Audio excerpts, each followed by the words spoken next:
नमस्कार दोस्तों, story world channel में आप सबका स्वागत है। आज की कहानी है सास ने ली बहू की जान। आइए सुनते हैं कहानी को। बहू, ओ बहू, कहाँ मर गई? लक्ष्मी देवी ने आवाज़ लगाई। बहू सोनिया अभी सारा काम निपटाने के बाद नहाने के लिए गई थी और सास की हर 2 मिनट में ऐसी आवाज़ सुनने की उसे आदत पड़ चुकी थी। ज़रा सी नज़रों के सामने से दूर होते ही सास चिल्लाना शुरू कर देती। इस बार आवाज़ कुछ ज़्यादा ही तेज़ थी। कोई अनहोनी ना हो गई हो, ये सोचकर उसने जैसे तैसे अपने ऊपर 2 मग पानी डाला और कपड़े पहनकर बाथरूम से दौड़ते हुए सास के कमरे में आ पहुंची।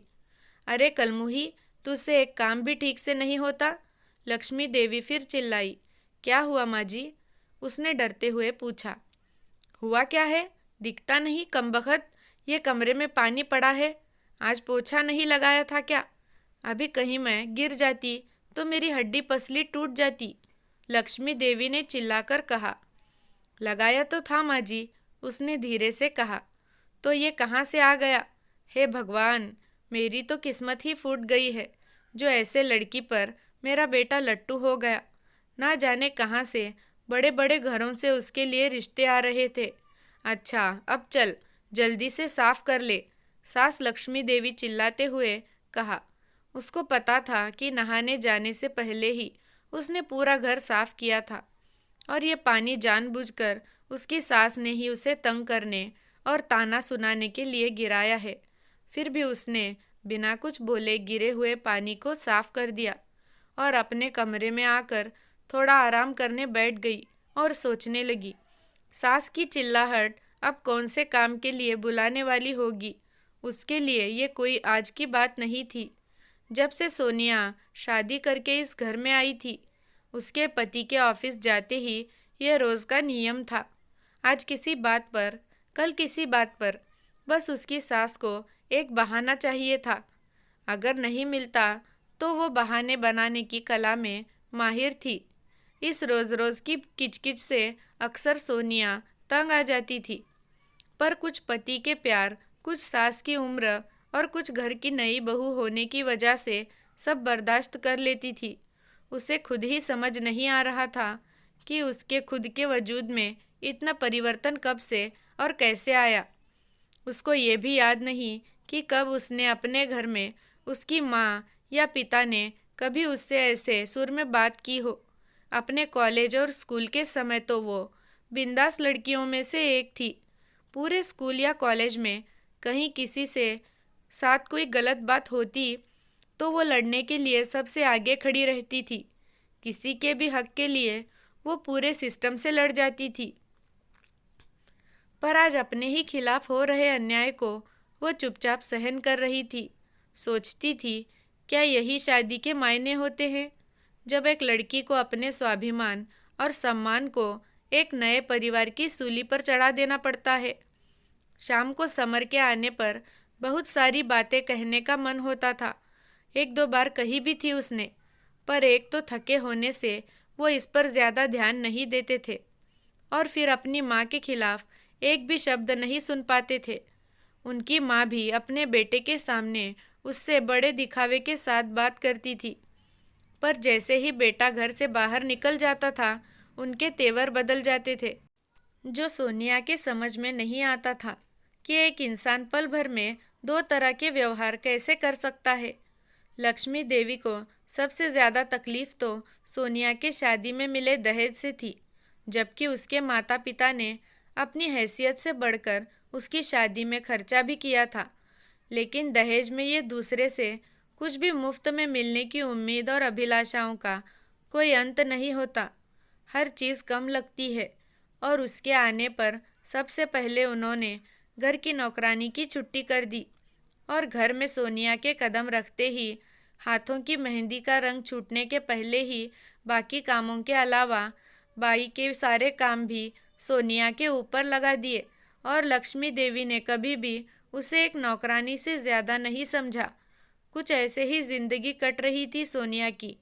रोज़ कोई नया बखेड़ा होता था और वो रोज़ शांतिपूर्वक उन्हें संभालने की कोशिश करते हुए सोचती थी कि जल्द ही उसे अपने पति और सास के साथ बैठकर इसे शांति से हल निकालना पड़ेगा। पर बस रोज की ऐसी दिनचर्या में सबके साथ बैठकर बात करने का समय नहीं मिल पा रहा था। एक दिन सोनिया रोज की तरह सुबह झाड़ू लगा रही थी, जब लक्ष्मी देवी अपने बिस्तर के किनारे बैठी स्वेटर बुन रही थी। अचानक जैसे ही सोनिया झाड़ू लगाते हुए लक्ष्मी देवी के पास पहुंची, उसने बिना कुछ देखे बहू सोनिया को जोर से लात मारी और चिल्लाई, अरे कुछ अकल भी है या घास चरने गई है? जब मैं कुछ कर रही होती हूँ तभी तुझे काम करने की सूझती है। अभी मेरे कमरे में झाड़ू लगानी थी तुझे। क्या तुझे नहीं पता कि मुझे धूल से कितनी एलर्जी है? ये आज का नया बहाना था लक्ष्मी देवी का, सोनिया को तंग करने का, क्योंकि घर में रोज ऐसे ही काम होते थे और पहले कभी भी ऐसी कोई बात नहीं हुई थी। फिर सोनिया भी अपनी सास के व्यवहार को जानते हुए बहुत संभल के काम करती थी। वो सास द्वारा दिखाई जगह पर सफाई के लिए जैसे ही थोड़ा झुकी, ना जाने किस सोच में लक्ष्मी देवी ने जोर से पैर चलाया और वो बहू के कंधे पर जा लगा। जब तक वो खुद को संभालती, उसका सिर सामने की दीवार से टकराया और वो गिर पड़ी। लक्ष्मी देवी चिल्ला उठी, क्या हुआ कलमुही, मर गई क्या? उठ क्यों नहीं रही? बचा हुआ काम कौन करेगा? चल उठ। सोनिया उनकी कुछ बातें सुन तो रही थी, पर समझ में कुछ नहीं आ रहा था और बड़ी हिम्मत करके जैसे तैसे वो उठने की कोशिश कर रही थी कि लक्ष्मी देवी ने फिर ठोकर मार दी और फिर दोबारा सोनिया का सिर दीवार से टकरा गया। इस बार बहू सोनिया बेहोश हो गई थी। सास बड़बड़ाते हुए उसे कोसती रही। जब सोनिया नहीं उठी तो लक्ष्मी देवी के हाथ पांव फूलने लगे और तुरंत अपने बेटे समर को घर आने के लिए फ़ोन किया। समर उसे तुरंत हॉस्पिटल ले गया तो लक्ष्मी देवी भी साथ साथ आई और एडमिशन कराने के समय भी बड़बड़ाई जा रही थी। सब पता है कि इसके त्रिया चरित्र का, सब करने कराने के और मुझे तंग करने के नाटक हैं इसके, जिससे घर में कोई काम ना करना पड़े और हम सब इसकी सेवा करें। यूँ तो समर काफ़ी दिनों से घर में जो चल रहा था सब देख रहा था और समझ भी रहा था, पर आज माँ के ऐसे व्यंग देखकर कुछ ज़्यादा ही परेशान हो गया। लेकिन इस समय उसने अपनी पत्नी सोनिया की जान बचाने की पड़ी थी। डॉक्टर की तमाम कोशिशों के बावजूद सिर के अंदर कोई नस फट जाने से पहले तो वो कुछ दिन कोमा में रही और अगले एक सप्ताह में उसने दुनिया छोड़ दी। वक्त के साथ साथ बातें कहाँ छुपती हैं। धीरे धीरे पड़ोसियों की जुबान पर सोनिया के प्रति लक्ष्मी देवी के बुरे बर्ताव की बातें सामने आने लगी, जिसमें उनके बेटे समर का भी नाम आ रहा था। और जब समर को लेकर बातें कुछ ज़्यादा बढ़ने लगी तो समर ने तंग आकर एक दिन पंखे से लटक कर सुसाइड कर ली। अब पूरे घर में दिन भर सन्नाटा रहता था। लक्ष्मी देवी कुछ दिनों तक लोगों को दिखाई पड़ती रही और अक्सर घर के अंदर से उनकी आवाज़ें सुनाई पड़ती थी, अरे कलमुही कहाँ मर गई? मेरे बेटे को भी साथ ले गई। चल जल्दी आ जा बहू, घर बहुत गंदा पड़ा है, चल थोड़ा झाड़ू पोछा कर दे। फिर उसी लहजे में रोते रोते उनकी आवाज़ सुनाई पड़ती थी।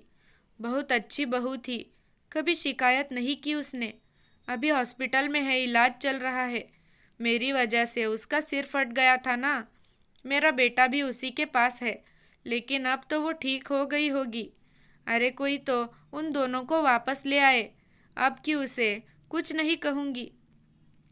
कुछ दिनों के बाद पता लगा कि लक्ष्मी देवी के किसी दूर के रिश्तेदार ने उस मकान को औने पौने दामों में किसी को बेच दिया, क्योंकि लक्ष्मी देवी को पागल खाने में भर्ती होने के बाद उस मकान को देखने वाला कोई नहीं बचा था।